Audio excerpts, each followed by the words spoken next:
The boiled frog serves as a precise metaphor for modern society, a record of the slow, methodical eradication of human talent. The heat rises so gradually that the victim never thinks to jump. U-theory provides the mathematical law for this survival. It states that any stable system, from a subatomic particle to an entire country, relies on exactly three pillars: form, which defines identity; position, which provides context; and action, which drives function. The math is ruthless. Because this is a geometric mean, these pillars cannot compensate for each other. If a system loses its structure, its context, or its ability to act, if any single variable drops to zero, the entire equation collapses into zero. The Manifesto of the Talented Bulgarian provides a forensic case study of this collapse. It documents a 20-year institutional decline, tracking the macroscopic statistical signature of a nation slowly destroying its own human capital. This society follows a mathematically predictable process of reverse selection. It is a synchronized attack carried out through exactly 11 institutional mechanisms. Systemic collapse begins with action, the dynamics and energy expenditure of the system. The state first drains the individual's capacity to act by forcing them to burn massive energy just to maintain their current position. This radar chart maps the first 5 mechanisms of the drain, beginning with financial exhaustion and administrative delay. Draining capital and trapping talent in bureaucratic quicksand halts all momentum. Market exclusion and inflationary erasure follow. Talent is pushed out of viable markets, while the rewards of their labor are devalued. These compounding economic pressures push the action metric toward the critical red zone. Subsidized mediocrity delivers the final blow. By artificially overvaluing a compliant crowd over independent innovators, the action variable on the chart hits its bottom threshold. By maximizing daily friction, the system leaves the individual too exhausted to fight the next phase of the attack.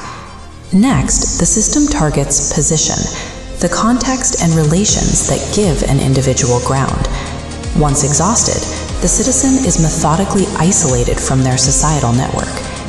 Mechanisms 6 and 7, early competitive brewing and media silencing, filter out nonconformists from childhood and block their access to the public sphere.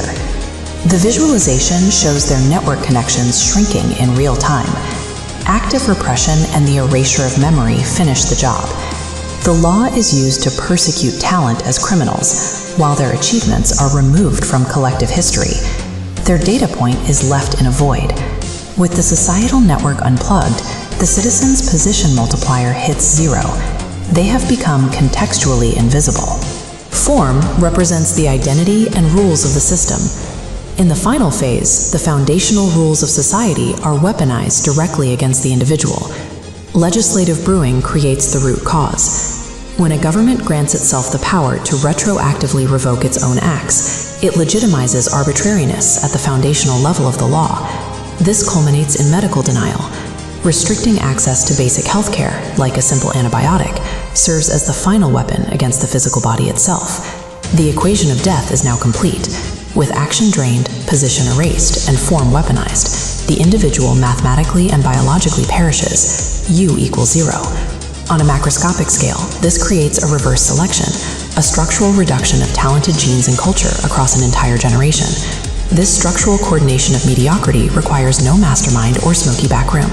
It hides in plain sight, driven by individuals simply following their own narrow interests, while the population slowly boils. U-theory translates these 11 decay methods into thermometers. These metrics provide an early warning system to monitor stability before collapse is irreversible. Survival requires orthogonality, protecting independent form, position, and action. When balanced, the stability score rises above 0.618 into the green. Stability is the ability to pay the mathematical price of existence. We are taught that democracy is the ultimate political ideal, but systems theorist Petar Nikolov argues that democracy is actually the greatest evil in human history, a literal dictatorship of mediocrity. What we celebrate as the peak of civic achievement functions as an engine for thermodynamic collapse. This is the process where a system loses its structured energy and degrades into random chaos. The mechanism behind this decay is purely mathematical. By giving every person an equal vote, the system empowers the opinion of the average fool. It actively punishes highly talented individuals by diluting their input, violating biological laws of natural selection. The ballot box acts as an entropic disease, a mathematical guarantee that societal order will continuously degrade over time. When the masses are left to vote based on popular appeal, they elevate destructive, populist personalities. The crowd demands leaders mirroring their own immediate, irrational desires, figures Nikolov describes as enraged cannibals. Joseph Stalin stands as a primary consequence of this dynamic. His ascent was fueled by manipulating populist mob energy to consolidate absolute control. Adolf Hitler provides another proof. He utilized popular support and democratic mechanisms to engineer his own nation's genocide. This exact pattern of entropic decay is currently eroding modern Western institutions, where bureaucratic consensus and popular approval are prioritized over objective efficiency. Look at Bulgaria for a specific modern example. Driven by years of democratic whims, the country currently suffers a 25% emigration rate and a world record mortality rate of 24 deaths per 1,000 people. These severe statistics reveal the physical symptoms of a society mathematically losing its right to exist. The fundamental flaw of the equal vote is the mathematical illusion that summing up millions of individual mediocrities will somehow birth a great public mind.